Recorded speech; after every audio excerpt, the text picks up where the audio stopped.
Baik, terima kasih. Kita akan lanjutkan orasi politiknya kepada pimpinan Persaudaraan Pekerja Muslim Indonesia sekaligus sebagai koordinator dari Aliansi Rakyat Menggugat. Bapak Daeng Wahidin, waktu dan tempat saya persilakan. Bismillahirrahmanirrahim. Assalamualaikum warahmatullahi wabarakatuh. Di depan gedung KPK ini saya ucapkan selamat Hari Ibu Nasional.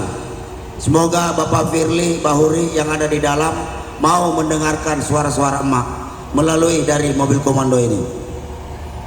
Hidup mama, masih semangat, takbir.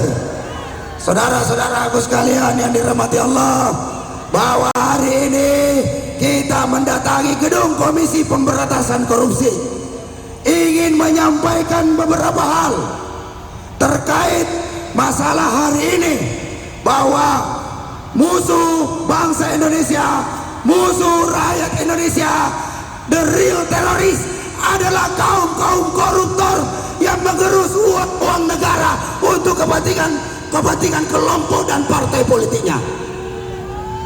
Garong-garong kita hari ini di tengah pandemi ini makin menikmati dana-dana cuan-cuan utang negara untuk kemudian dikorupsi atas nama pandemi, saudara-saudara.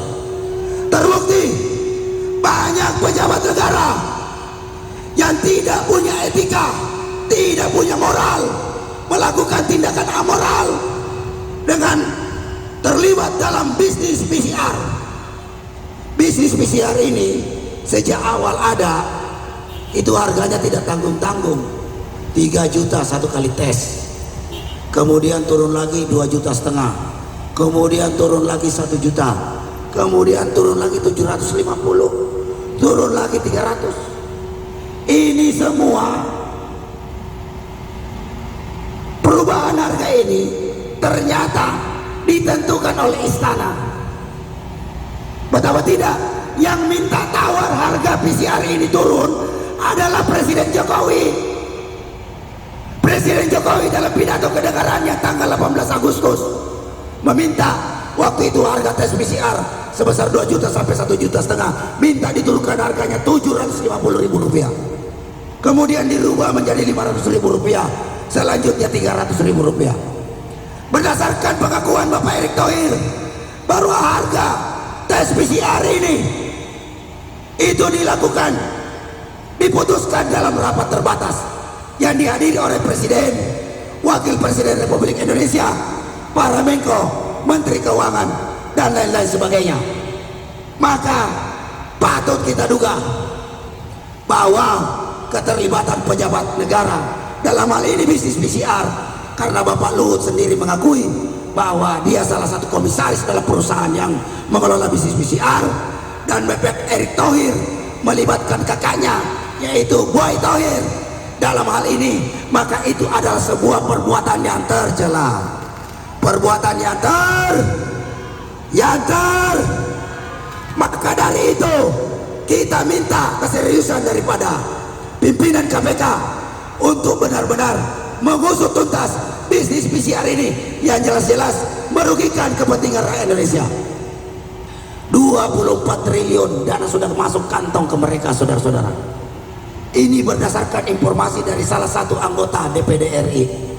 Sudah 24 triliun keuntungan mereka, baru harga PCR itu diturunin sampai hari ini menjadi 250.000 rupiah. Padahal di India harganya satu kali tes tidak sampai 100.000 rupiah. Pertanyaan rakyat hari ini adalah kenapa tes PCR itu dibayar, sementara dana penanganan COVID-19 melalui APBN tanpa audit itu sebesar 1.000 triliun lebih. Dikemanain? Sudah dana APBN dikorupsi, rakyat diperas juga. Ini namanya zolim. Kezaliman harus kita lawan. Dan keterlibatan istana dalam hal ini patut diduga, karena kok tiba-tiba ujuk-ujuk seorang anak muda hanya jualan pisang goreng dan martabak tiba-tiba beli saham sebesar 92 miliar, saudara-saudara. Patut diduga itu keuntungan dari bisnis Bisnis PCR. Duit dari mana jual pisang goreng sama martabak untungnya 92 miliar. Bukan kita sakit hati atau iri dengki dengan kekayaan mereka, cuma sumber kekayaan itu patut kita duga, patut kita curigai bahwa itu adalah hasil dari maling-maling uang rakyat melalui bisnis tes PCR. Betul tidak? Maka dari itu Presiden Jokowi harus menjelaskan sumber uang itu dari mana, dipakai anaknya untuk beli saham. Enak banget kalau bapak saya presiden mah kecil 100 miliar mah. Kalau bapak saya presiden, kebetulan aja sekarang ini saya menjabat presiden PPMI. Presiden buruh kagak ada duitnya, nggak kayak presiden RI banyak duitnya. Buktinya anaknya bisa beli saham 92 miliar. Tapi sumbernya dulu dari mana itu duit? Halal atau haram? Uang rakyat atau bukan?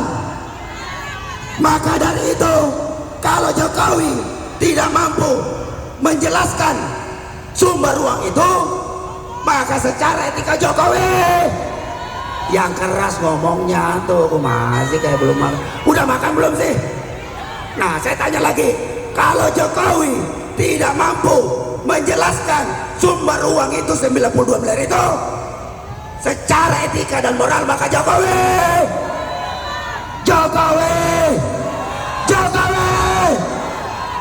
takbir. Nah itu baru pemimpin. Saya bisa jadi presiden Republik Indonesia. Saya juga bisa jadi presiden kalau cuma bisa banyak-banyakin utang. Tugas presiden Republik Indonesia adalah mensejahterakan rakyat. Bagaimana rakyat mau sejahtera kalau koruptor tumbuh subur?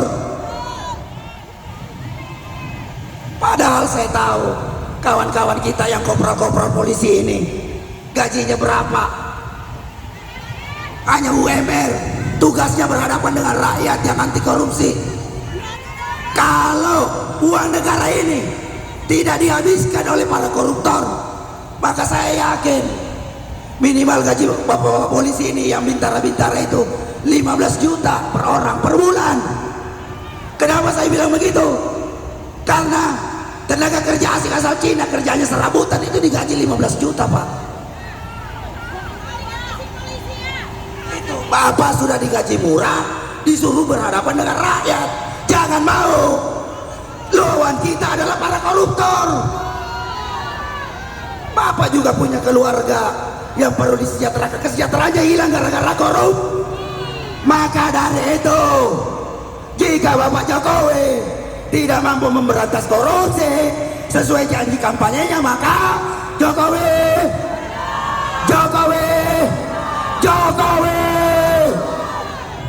hidup mama.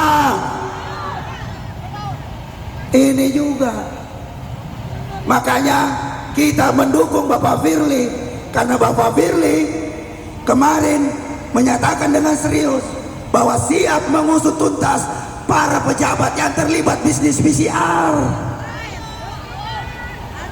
Maka dari itu kita harus menjelaskan juga kepada para publik bahwa ketua KPK dipilih melalui pansel.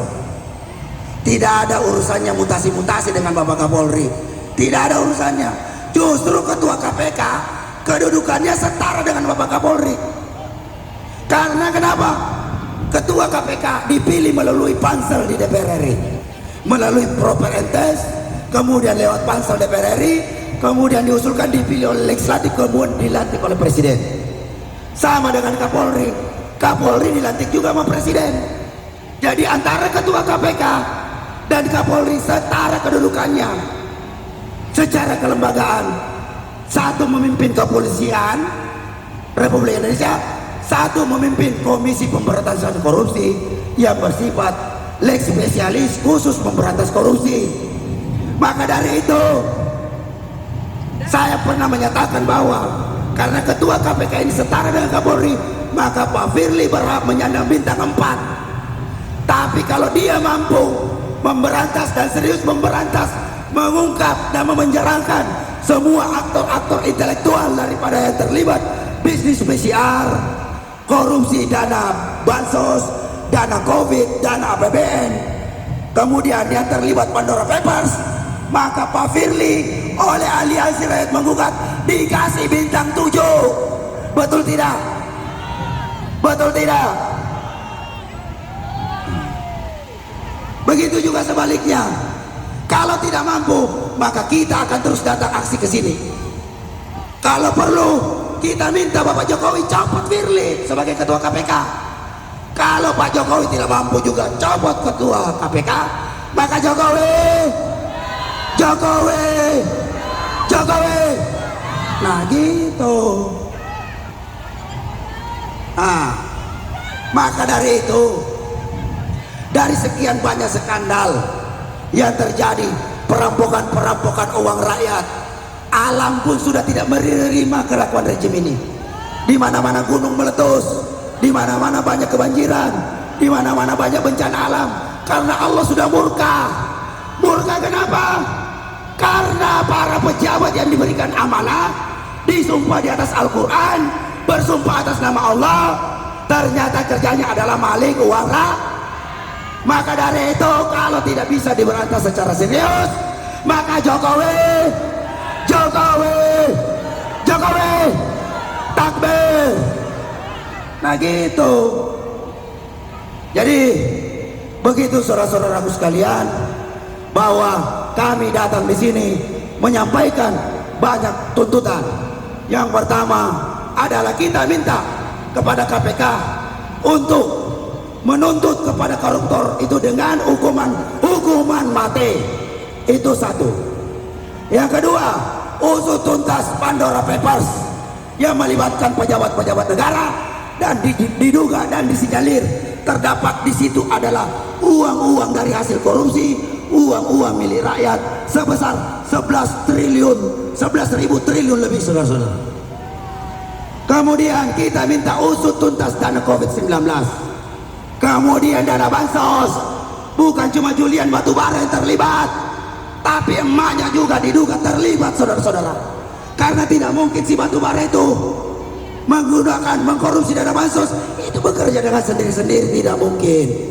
Koruptor ini bekerja secara tim, merampok uang rakyat dengan segala macam kewenangan yang dia miliki, mengatur regulasi yang kerjanya hanya merampok uang rakyat. Kemudian kita minta juga usut tuntas itu dana Kemenak 21,7 miliar. Masa gara-gara cuma batalin haji, habiskan uang negara cuma 21,7 miliar, cuma bilang tidak jadi naik haji, menggunakan anggaran 21,7 miliar. Situ waras nggak?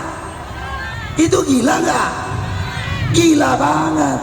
Cuma ngomong tidak jadi naik haji pakai dana 21,7 miliar. Itu buat apa tuh? Kemudian kita minta juga usut korupsi dana BPJS Ketenagakerjaan. Itu 40 triliun lebih itu. Nah kemudian kita minta juga diusut dana APBN dalam pembangunan proyek kereta api cepat. Karena janjinya Jokowi selama proyek pembangunan kereta api cepat tidak akan menggunakan dana APBN. Tapi bohong. Karena bohong itu adalah perbuatan tercela. Maka dari itu Jokowi.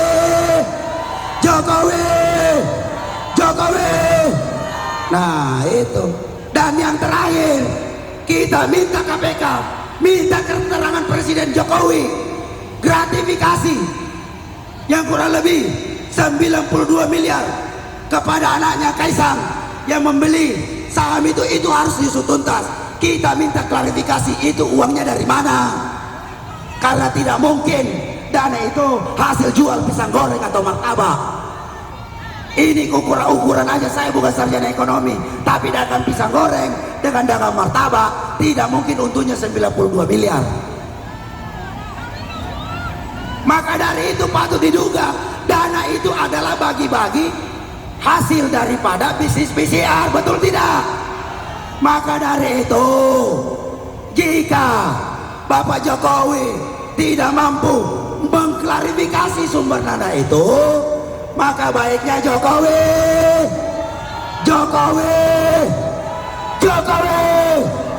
takbir. Demikian penyampaian dari saya. Billahi taufiq wal hidayah. Wassalamualaikum warahmatullahi wabarakatuh. Hidup Mama, hidup rakyat Indonesia, hidup Aliansi Rakyat Lengkungan.